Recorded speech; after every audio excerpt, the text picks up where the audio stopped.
Vish, Crystal Palace beat Doncaster Rovers 2-0 in Doncaster. Would you say that's the archetypal professional job? Yeah, you know what? I'd say so. They basically won the battle in midfield, didn't they? They had the greater quality. You know, I thought Will Hughes was a lovely little anchor in there. And there were times when it very much looked like a Premier League side against a League Two side. And I think that was felt keenest in midfield because it felt like, you know, Doncaster couldn't really get away. Put it quite simply, there were times when Doncaster's first touch was made to look worse by the fact that Palace were just quicker and sharper, nipping off their feet and just winning the ball back and just playing a few more, just better passes, really. I know it sounds really basic to say, but that kind of ultimately was the difference. Crystal Palace had the hold of the game and Doncaster didn't. Has it not inspired you to go and check out more League Two football? I think that's unfair, but you know, to answer your question, no. I think they've brought great shame on on our proud fourth tier. No, on our fourth tier. There's a section of the pyramid which, like a Jenga block, now needs to be flicked out because of what Doncaster have done here tonight. That's what we came for. That's why we do these reacts, to get the real. Clip. There's your clip. There's your headline. Yeah, that's it. No, we do react straight after the game because we don't want to give Vish the option to sort of sleep on those nasty little horrible opinions that he has. Well, hold on. No, we don't want Doncaster to get away with it. Sorry, I'm framing this all wrong.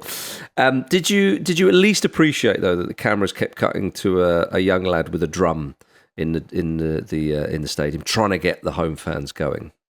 Yeah, but you can hear it. Have you got a piece of advice for him as well? Do you need to see a drum? If you can hear a drum, you don't need to see a drum, do you? Yes, if a man beats a drum in an empty forest, I don't know. Yeah, I mean, look, Doncaster, let's be fair, gave a decent account of themselves. Hold on, that wasn't my actual opinion. Don't say let's be fair. Go on, for a bit of balance. Come on, they've done well. Sorry, I wasn't seriously suggesting that we get rid of the entire fourth tier of the of English football. I think you've said enough. So Doncaster fans, yeah, I thought actually your team gave a good account of themselves. Obviously, not everybody shares that view, but when you've got the mighty Will Hughes playing as he did in the centre of the pitch, and it genuinely was great to see him in there. I thought to myself, Will Hughes must be, what is he, like 32, 33? He's 29, still in his 20s. Yeah, forever young, that man. But yes, Palace were always good value for that win. I think they didn't want to. They didn't want to exert themselves too much, and they didn't really need to. The first goal, it was a shame Mateta never finished it because it was a nice bit of play. The way the ball was played into him, everyone expecting the cross. The way he swivels with the ball was lovely. Yeah. And of course it cannons back off the post and Munoz did. But it would have been nice to see that one go in, Vish. I know you're a fan of a free kick routine. I am, yeah. Although I was put off it as a kid by that Argentina one in the 98 World Cup. Yeah, okay, there is that. But again, I mean, it was a lovely goal. Yeah. Unfortunately, it was against England. But I think enough time has passed for us to be able to enjoy a free kick routine. Look, if Doncaster are going to fall for Argentinian tactics, then got to be wiser. It's an English thing. Is that what it is? England, they're always going to fall for those kind of things. But you're right. It was a lovely little move, not least because you get a small window for that kind of set play, I suppose. And I can't remember who the player was to Mateta's left as he's facing the goal, but he basically kind of makes the initial run, it would have been a tighter angle for the pass, but kind of feigns to be sent through, which creates that space for Mateta to then turn on it. And it's pretty unfortunate because it ricochets off the post and hits Billy Sharp, doesn't it, before going into Munoz's his path. And yeah, it's hard, isn't it? But it just felt like Palace were, I mean, as they have been recently, they were just sharper and smarter. You know, someone like Kamada as well, like, having a drifter who comes in and out of from either from the wing or into the middle, very hard to pick up. I thought also Justin Devaney, who has been playing a bit this season, I thought he was pretty tidy. He missed an absolute sitter. And then there was no bobble as well. You're thinking, please. Yeah. When you saw the Weeper, I thought, please let there be a bobble. Oh no! Yeah. But he made amends very soon after. He did. He tried to be too cute in the first one, and then he was bang on for the second. Really, the second one, I thought, beautiful finish. Yeah. Like really, really lovely touch. I hope the good viewing audience really kind of drunk that in, because it's kind of like only one thing he could do, and he made it look very easy. But actually, it was a real deft touch. Yeah, and it's the kind of touch that, well, certainly it's the kind of finish that comes from knowing exactly where you are in the box. And considering he made that run, and it was a good ball from Will Hughes, the defender should have cut it out on balance. But yeah, knew exactly where he was, knew where the keeper was, and lifted it over and had a lovely old celebration. I think that's the kind of thing that... I'm not saying it wouldn't have meant as much if Mateta had scored that first goal, for example, but in Munoz and Devaney, you had two players who absolutely loved the goals they scored. Yes. Like, Devaney went nuts, and second goal of the season, and he's clearly someone of great promise, and probably actually quite a good jumping off point to talk about how surprisingly good Palace have been recently. I think it's a fair point. I think that we're still... The lazy thing to say about Palace is, that they've been okay. They've not been as good as last season. And I think for a long time we kept focusing on how they finished last season and how they started this season.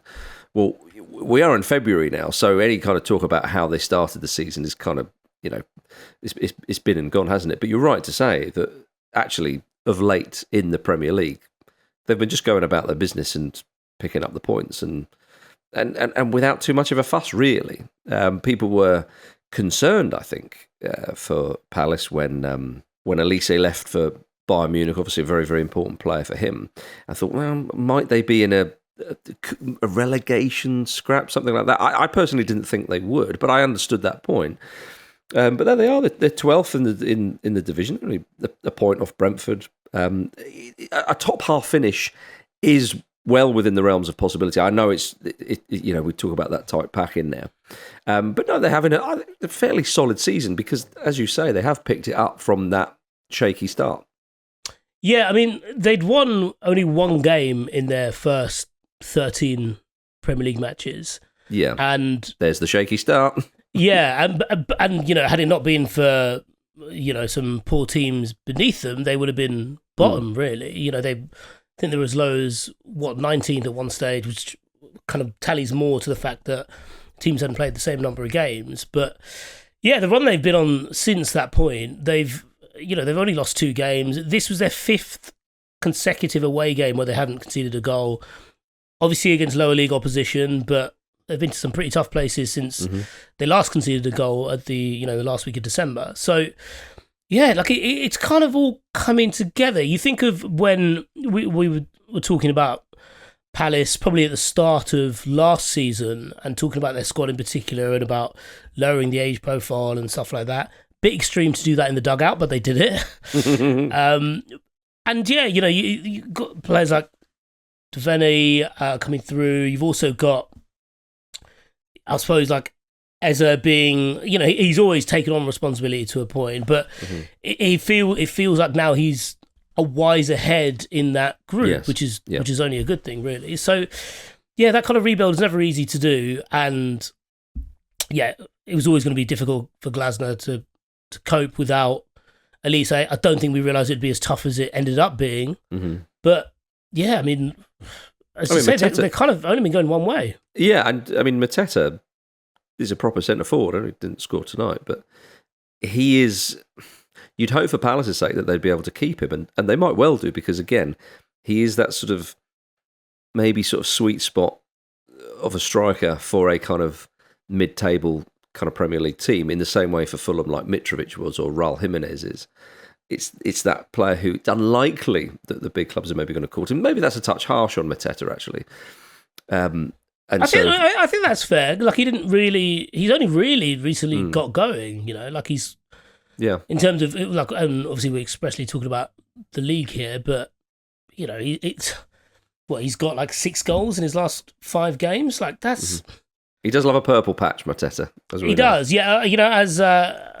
As our resident Andy Brassel said, and he was right to say it. But he's in that purple patch now. Yeah. Indeed. Romain Esse came on for Crystal Palace, of course, their £14 million signing in the January transfer window. Palace, of course, up against Esse's old side Millwall in the next round of the Cup. We haven't seen that much of him. He's obviously scored already for Palace. And my goodness, you talk about Palace players enjoying their goals. He had to be reminded, come on, we're still a goal down, obviously, when they lost to, was it Brentford? But he looks a player. Have you seen much of him? What do you make of Esse? Not really in full flight, to be honest. Like, so when they signed him from Millwall, watched a few highlight clips and stuff like that. And I think from what I have seen of him in a Palace shirt, what I do like about him is there's a bit of that, come on, give me the ball. Yes. Just give me the ball. Yeah. And there's a lot to be said for that. He comes in, he comes into the middle to get it. He's always showing for it. I think, we're still very early days in his career, but certainly the people who have seen him and all the noise around him are that, like, they've got a good one here. And Palace love that type of player. Yeah. Yeah. For obvious reasons, Yeah. Well, Manchester United don't, but... They've forgotten what it's like to have that type of player, baby. Yeah. You have to go back to Andre Kanchelskis, Vish. I think you'll find. Yes. Don't tweet me. I'm being a knob. Shut up. I was about to get my Paul Pogba shirt out. What was it? Well, I mean, going back to their match with Doncaster Rovers, and speaking of jinky former Man United wingers, Billy Sharp said that Cristiano Ronaldo is inspiring him to hit new goals at 39 years of age. Obviously, Sharp playing for Doncaster Rovers against Palace in the game tonight. He did have a little sight of goal, but he did hit it like a man who's playing for a League Two side against a Premier League side. It's towards the end of the game. He looks quite tired, and he's just like... Let's hope it takes a divot or something. But he said, with regards to old Cristiano, look at Ronaldo. He was 40 on the same day I was 39, and he's still playing. I'm playing in the FA Cup at 39, and I'm proud of that. I want to be playing when I'm 40. To be fair to Billy Sharp, he scored 283 goals and 754 appearances. So a very experienced player. He returned from Major League Soccer in 2023 because he was playing out there with LA Galaxy.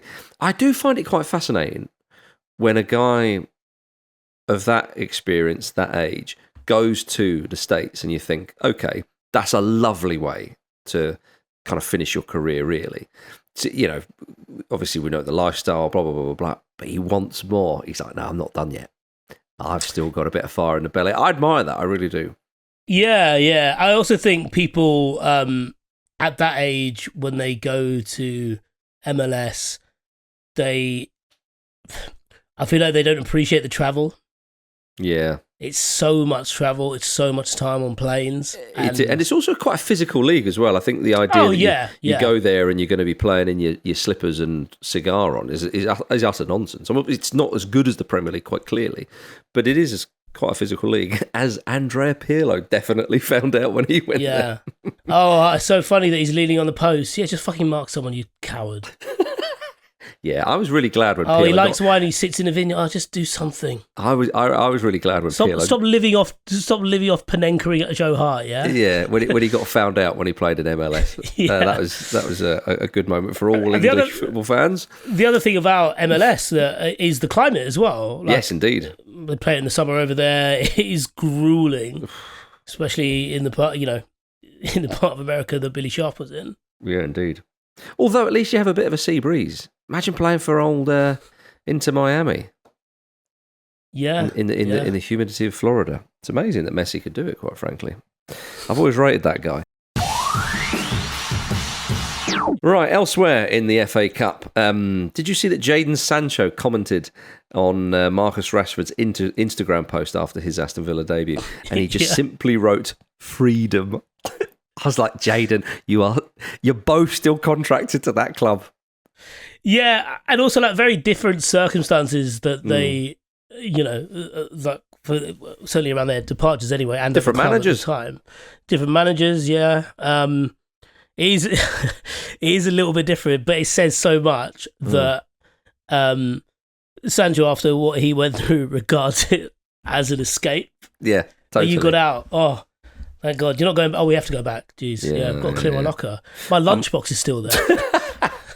I'm also duty bound that another player who's on loan out of Manchester United received his second Man of the Match award in as many games for Real Betis. Yes, that's right, everybody. Anthony is pulling up all the trees in down in Seville, where he's playing for Real Betis. So yeah, 2 Man of the Match. I'm noticing a pattern here. I really am noticing a pattern. McTominay scored as well again. Yeah, of course he did. He's going to get a Serie A winners medal, quite possibly at the end of the season. So anyway, on to the FA Cup 5th round draw, which was of course made on the One show on BBC One. Where else would it be? By the way, the reason why Palace and Doncaster versus Palace was it was moved to Monday night was presumably because it was selected for broadcast, right? But it was on the BBC, but you had to use the old red button to play it because otherwise EastEnders was on instead. So if you'd have turned on, you'd think, hang on, what's all this about? So when's Billy Sharp turning up? Yeah, maybe, I don't know. But anyway, sorry for the bollocks, everybody. So yeah, the draw is made, and I bemoaned the fact that Fulham, the Mighty Whites, played Manchester United on the first day of the season at Old Trafford, and I thought, the Manchester United voucher wasn't really a thing then. And then, of course, they did win 1-0 at Craven Cottage. However, Fulham have got a chance to put things right. They are away to Manchester United in the 5th round. And I looked at that and I thought, you know what? That could have been worse. That could have been a lot worse. Preston at home to Burnley, Villa against Cardiff, Palace obviously against Millwall, Newcastle v Brighton, Bournemouth v Wolves, all Premier League affairs. Man City at home to Plymouth. Just come on. You're not happy about that, are you? No, I'm not, because Plymouth, they're not going to raise it again, are they? I don't know.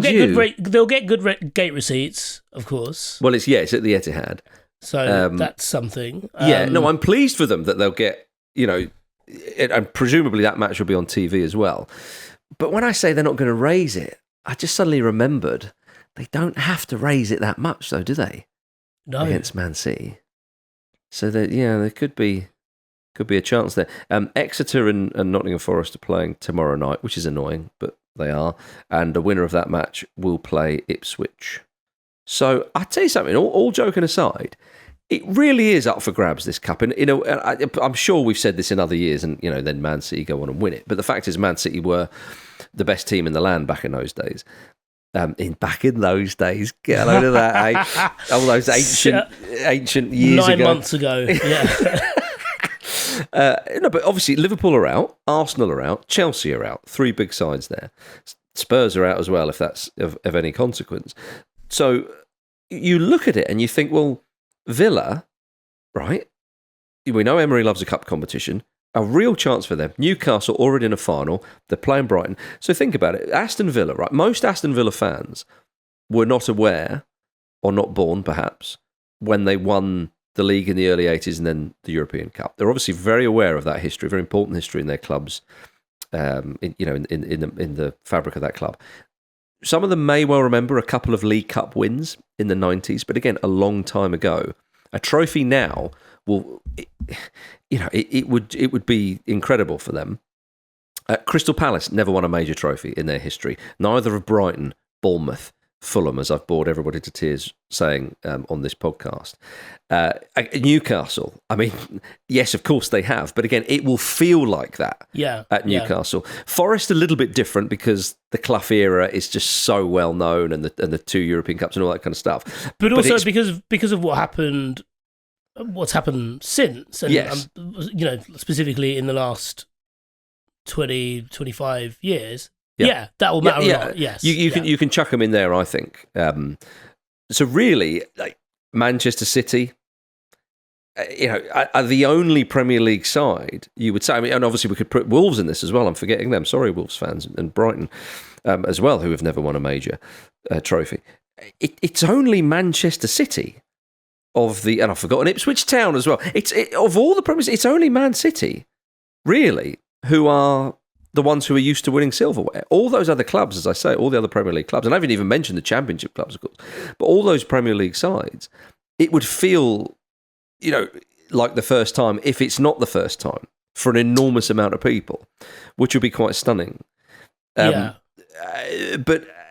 I'm duty bound to say that, I mean, I tell you what, Burnley avoiding a Premier League side with that defence, I know it's a long shot, but well, so if, as we expect, Nottingham Forest beat Exeter tomorrow, that's 4 Premier League ties all Premier League ties in the 5th round. Can I just say, by the way, I realise that as I'm saying Man City are the only Premier League side yet left, I'm forgetting the holders, Manchester United.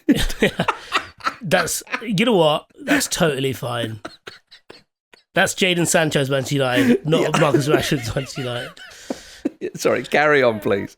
But yeah, so, there are 4 all Premier League ties, so 4 Premier League teams are going to be out by the time the quarterfinals come through. That's a big deal. That opens it up. That makes it that little bit more exciting.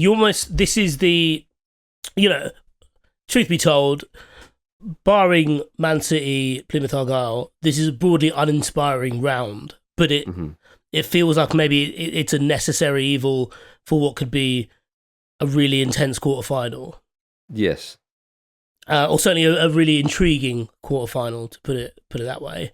So, I mean, yeah, it does look really tidy. It could look really tidy if the results go as I suppose you and I would want them to go. But yeah, the thing is, we're about to talk about Man City and Real Madrid a little bit, but we're kind of, for intrigue, we're relying on how much Man City want this FA Cup, and I get the impression they want it very much. Yes, indeed. Well, hence they were holding the ball in the corner against Leyton Orient to make sure that the mighty O's couldn't get an equalising goal. Well, I think it's an intriguing draw because of the sides who've already gone out, and yeah, to see the names in the quarterfinals, as I say, fans of I'd say Villa, Fulham, Newcastle, Brighton, Bournemouth.